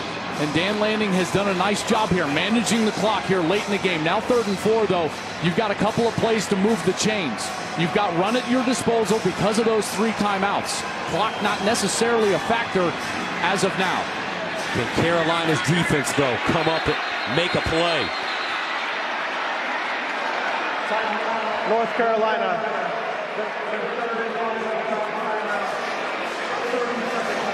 So North Carolina calls a timeout. Boy, this offense has turned it on in the 4th quarter, haven't they?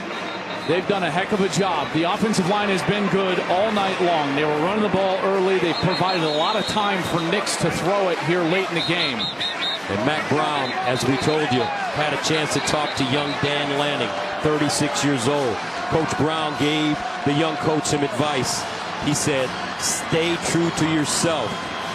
It's about the players and enjoy the journey. What a journey the Holiday Bowl has been tonight. Electric finish, and it's exactly what these people with this bowl game have deserved. 3rd down and 4 at the 8. Whittington in the backfield with Bo Nix. Nix hands it off. Whittington churning. And it'll be swung down. And a timeout called by Oregon.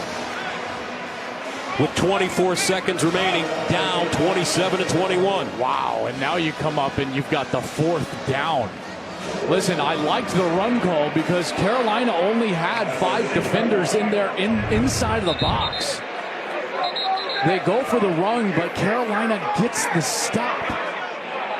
Boy, this has been just a fabulous game now, and it should come down to this. You got 4th down.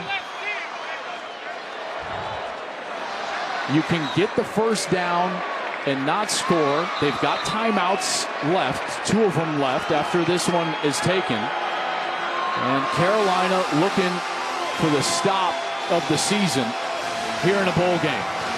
4th down and 2. At the 6-yard line for Oregon. 24 seconds remaining. Bo Nix. Does he have some magic in him? Nix drops back. Underneath. Touchdown, Ducks! Wow! Chase Cota. And we're level at 27.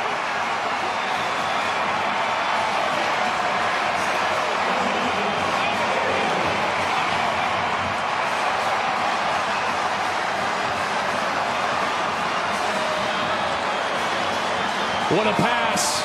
Great route from Cota. And now the ever important extra point.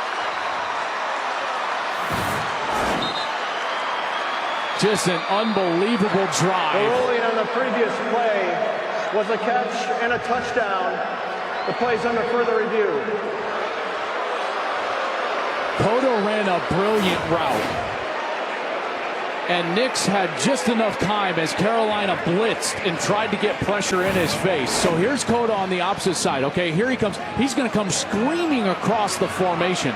And watch as Nix just retreats enough as the blitz is in his face. And he sidearms this ball right there. He got the catch. And then he tries to turn across the goal line. Yep, just gets out of the way right there. That backside does hit, it's hard to tell exactly where the ball is. You know, based on two of those looks together, that his butt kind of hits right there, but it's tough to see the ball. I don't know if you can take this one off the board. And Dan Lanning celebrates with his quarterback, as he should. What a great couple of series here late in the game for Bo Nix and this Oregon offense. You think bowl games don't matter to these kids? Oh, and the coaches as well. They're still looking at it. Dean Blandino, our rules analyst, takes a look. Dean, your thoughts on this play? Yeah, the key here is where is the ball when Cota's right knee hits, and that's what they're looking at in the replay booth. They have access to all of our angles, and they're going to try to piece shots together. From what I've seen so far, I can't tell. After review, let's hear the ruling on the field stands. Touchdown. And that's the right call, because again, with all the looks we have, we just couldn't see where the ball was in relation to the goal line when the knee was down.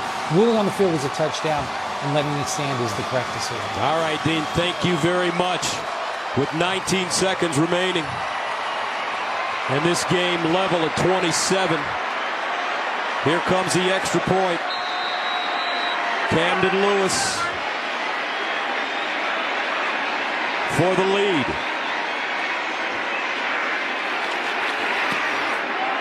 Oh! Off the upright! And good! He kissed it in! Unreal! Holy cow!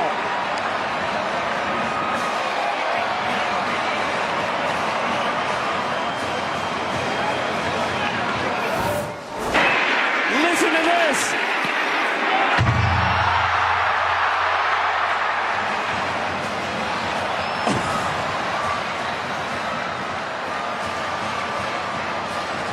You want to talk about your heart and your throat? Woo! If you're that kid, oh my goodness. The question is did it call glass? The ATM was open. Bank shot. Dan Lanning. Oh my goodness. What a game. What a game. Bo Nix will take it anyway. Boy, these last couple of series, that offense turned it on, didn't it? Yes. And Nix turned it on, and that's the leadership that Dan Lanning kept talking to us about. You know, he's been very accurate and efficient all year long, and when they needed it most, he played really well. Nix had 102 yards passing up until those last two drives. Then he's thrown for 103 yards and 2 touchdowns in just those 2 drives when they needed it most. Remember, George Pettaway has been terrific on kickoff returns this evening. Right up the middle. He almost broke one earlier. Number 23. He's returned one 54 yards and 46 yards. He'll kick this one short. DJ Jones. Jones knocked down at the 33 with 15 seconds remaining. Carolina out of timeout. Well, I mean, listen, they got it done in the first half, and they did it by just running seam routes, 4 vertical routes. I would assume that they would do something similar, but the difference is that the coverage is going to be vastly different from Oregon, and you can see it right now. They got 3 players all the way back, 22, 23 yards deep.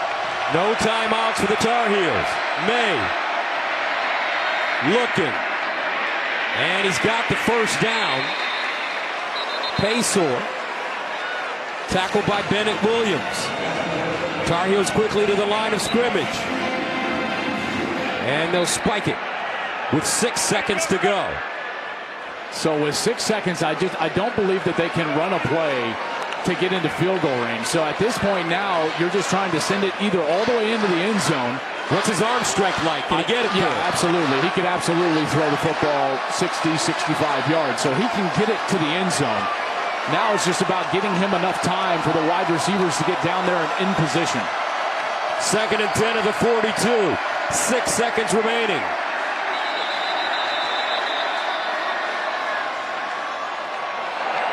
The previous play is under further review.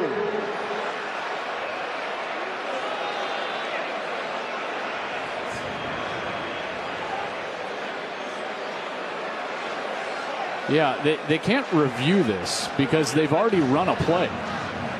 It's second down. If they wanted to review whether he got the first down or not, that ship has sailed. They've already run a play. So as soon as he puts the headset on, someone should be saying that or listening to me. So maybe they're checking about, number of ducks on the field. This is going to have to be something other than just like, did he get the line to gain? Because again, we've run the play. So it's got to be some sort of substitution. Was there 12 ducks on the field? Here we go. So let's count 2, 3, 4, 5, 6, 7, 8, 9, 10, 11, 12. And they're trying to run off now. Another one off. Yeah, they definitely have 12 on the field. So if this is what they're reviewing, then yes, absolutely. Oregon will be penalized here. Illegal substitution.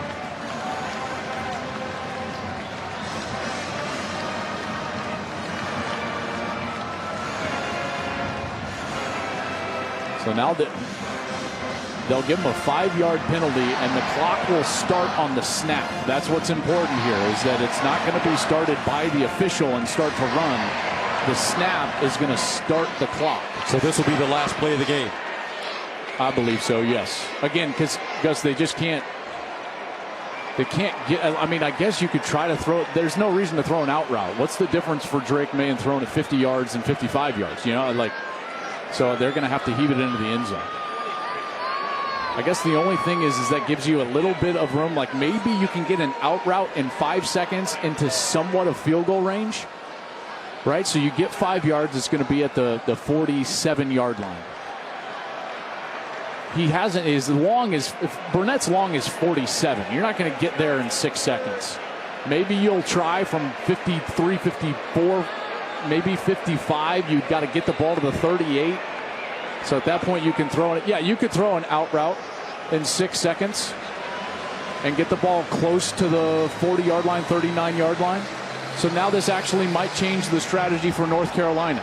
If you can try to execute something in 4 or 5 seconds, and I mean quick, you can't hold the ball, you can't do anything, you could probably get a completion out of bounds and then set up for a career long for Noah Burnett. After review, on the first down play, illegal substitution, defense, 12 players on the field, 5-yard penalty, repeat first down. The clock will start on the snap.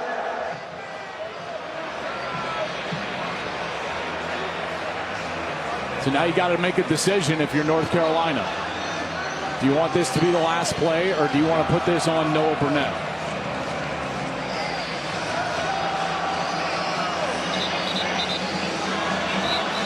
Because of that, Oregon needs to put a corner at about 10 yards on that short side of the field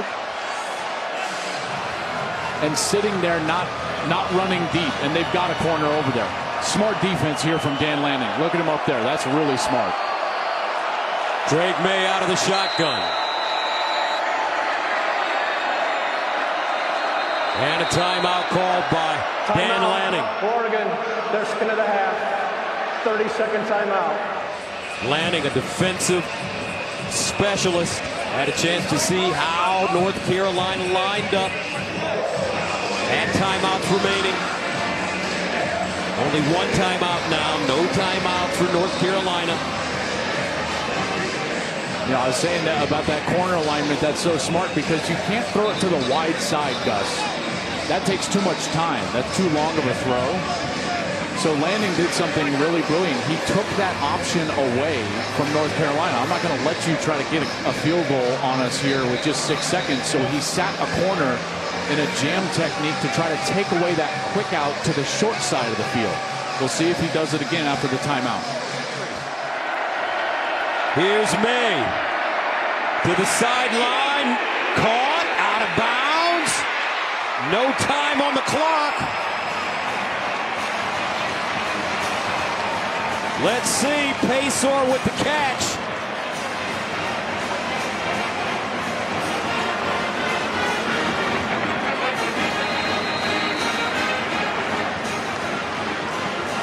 They try for the The out ruling on the route. field is the player went out of bounds with 1 second left. Please adjust the game clock to 1 second. The clock will start on the snap. This is a great look here. Okay, game clock bottom left. Maye throws it right at the 40-yard line. That's a complete catch. Out of bounds. At least a second, maybe two. Both teams out of timeouts. Noah Burnett. His career long is 47 yards. He accomplished that feat in North Carolina's 63-61 win over Appalachian State in September. As it stands now, this will be from 58 yards away if he gets a shot at it. His longest attempt of the year was against Duke. It was a 52-yarder, and he missed. And he's not going to get a chance. No, they're going to keep the offense on the field. This is going to be Drake Maye's game here. 1 second left. Here we go. 28-27 Oregon. A second remaining in the Holiday Bowl. Drake Maye is going to let it fly. Maye throws it up in the corner. And incomplete. Knocked down. And Oregon comes back and wins the Holiday Bowl. 28-27. The Ducks record their 10th win of the season.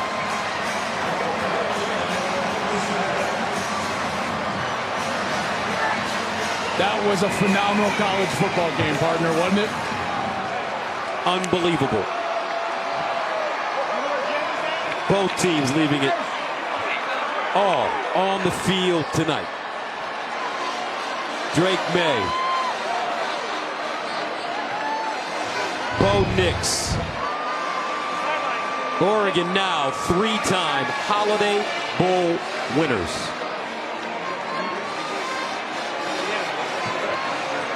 What a game. In the end, Nix, with the heart of a lion, leading his team all the way down the field for the game-winning score. A dejected group of Tar Heels, and they played their hearts out too. What a game, folks. College football, the bowl season.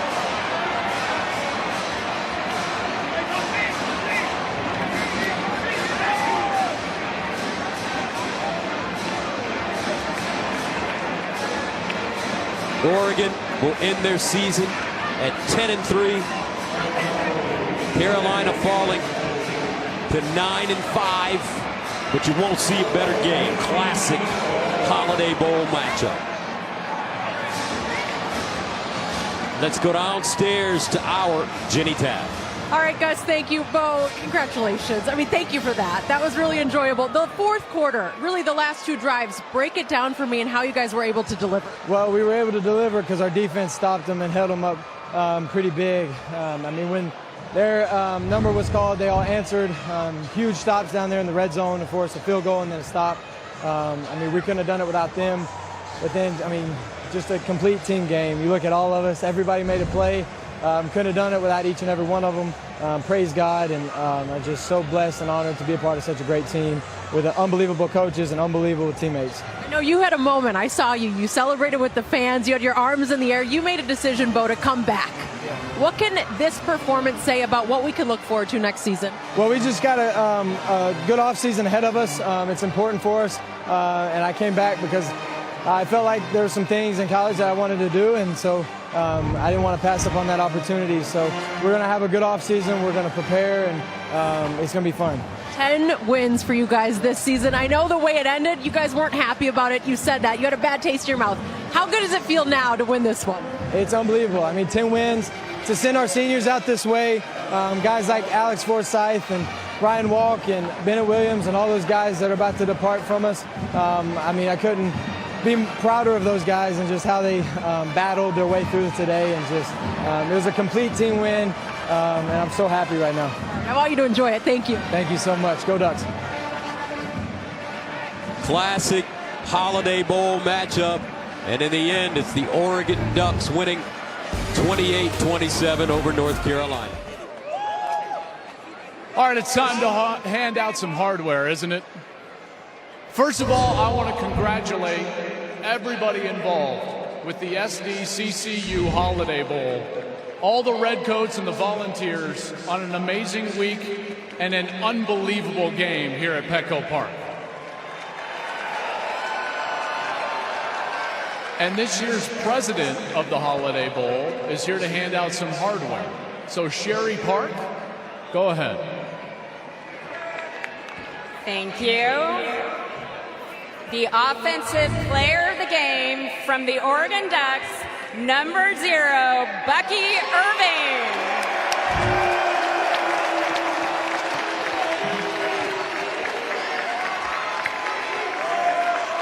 Bucky, come here, man.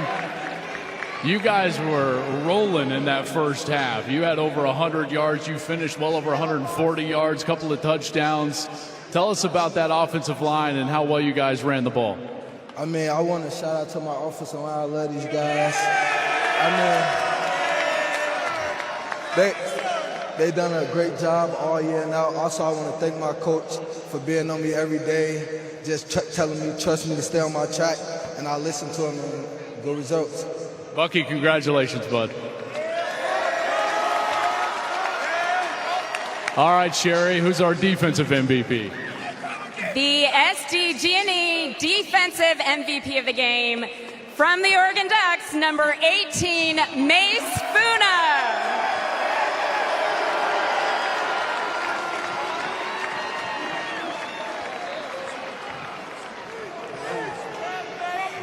Mase, you guys didn't have your full complement out there, right? I mean, you were missing some guys, and yet, late in that game, you guys buckled down, made some great adjustments, and got the stops when you needed. Had to feel good. Oh, it felt great. You know, shout out to the defense, 6 seconds of hell. That's what we do. We get to the ball and we get that dub. But shout out to everybody on the team, the whole staff, everybody that works in this whole thing. Shout out to everybody. And Mase, you guys have talked all year long about the brotherhood and the togetherness of this group, and you said that it culminated here this week in San Diego for this bowl game. What can you tell us about your teammates? It's a brotherhood. There's nothing like teammates, but they're brothers. They family, forever, alive. Further down the road, they're all brothers. Mase, congratulations.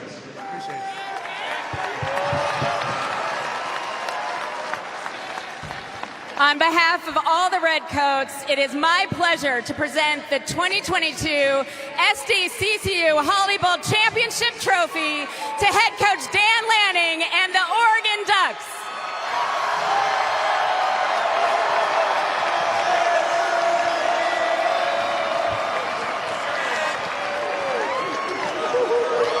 Coach, first of all, congratulations. You guys have had a great year. In your first year here as the Oregon Ducks head coach, what does this one mean to you? This had nothing to do with me. This has everything to do with our players. They believe from the beginning. We talk about connection, growth, toughness, sacrifice. These guys exhibited that tonight. I'm so grateful for our fans that made the trip. So grateful to be a Duck. Let's go. And, Coach, the resilience that your team showed tonight. You know, you were down in this game, and a couple of great drives from your veteran quarterback, 100 yards late, couple of touchdown passes. Your defense got stops. You guys were best when you needed it the most here late in the game. Yeah, we just need another second on that clock. Bo has done it all year, right? Everybody around him believed in him, and our entire team believed in each other. That was just Thursday practice, jump ball at the end, so excited to see us execute.